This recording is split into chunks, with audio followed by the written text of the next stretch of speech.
Explosions require Fire in the hole! nothing more Fire in the hole! than air, 3, fuel, 2, and some 1. sort of ignition. It's extremely dangerous. It's extremely dangerous. Clear. Mix the three just right, and something typically goes An explosion in the Highlands was caused by making marijuana hash oil. terribly wrong. 911. There's a house on fire. Welcome to Colorado, Okay, it's a house. It's a house. Smoke Okay. coming out of the roof. where on occasion Large ball of fire. Okay, copy due to an explosion. Ambulance. the debate over marijuana We're still investigating. gets heated. Possible hazardous materials and chemicals inside related to a cook. Butane hash oil.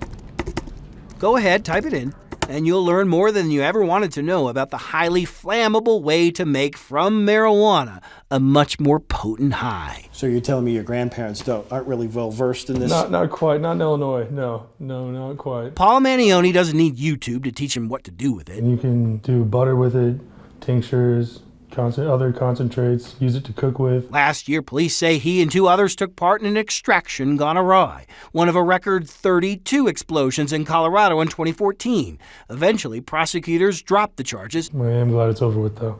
in part because of confusion surrounding the state's marijuana legalization amendment. Amendment 64 specifically says that it is legal to engage in the, quote, processing of marijuana. State legislators passed a bill this session that could charge some with felonies. In the meantime, It can be extremely dangerous. It can be fatal. ATF fire investigator Lance Hart says, just hope what happened in Spokane, Washington doesn't happen in a room near you. The walls were blown out on each side as well as the ceiling. One of the more inexpensive explosions you'll ever see. A couple dollars worth of PVC pipe and probably $7 or $8 for the butane. Cheap and potentially very dangerous. But by now you've seen the pictures, the damage, the charring, and the scarring. Yes, that singed hair right there. So we wanted to show you something else. And so we headed south to Huntsville, Alabama. Get behind cover. And the ATF's National Center for Explosives Training and Research, or NCETR for short. Ready? Could they recreate a butane hash oil explosion? 3, 2, 1. Something not nearly as easy Here, hold on. as you might think. Clear. Turns out, even with air, fuel, Fire in the hole! and a good ignition source, 3, 2, 1. explosions are no guarantee. Stand by. Let me check this real quick. Butane, for example, needs to fill 1.9 to 8.5% of the air in order to cause Fire in the hole! something like 3, 2, 1. this. We used a super slow motion camera to give you a better idea what the fireball looks like. The ATF tells us at one point its equipment measured a temperature of 3,600 degrees Fahrenheit.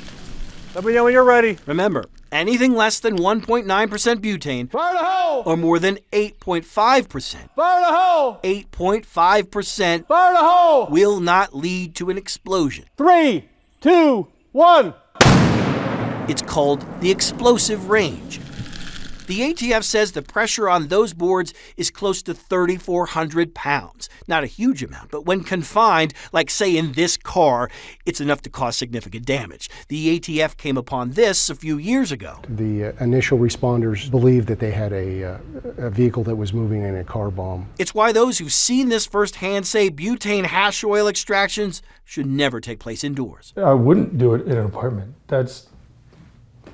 To me, that's just dumb, so I would support that fact. You should do it in a safe area. Makes sense because with a 3,600 degree wall of flame coming at you with more than 1.5 tons of pressure, no one has the time to wonder why the air, gas, and ignition source came together in just the wrong way. We're done. I have no more magic.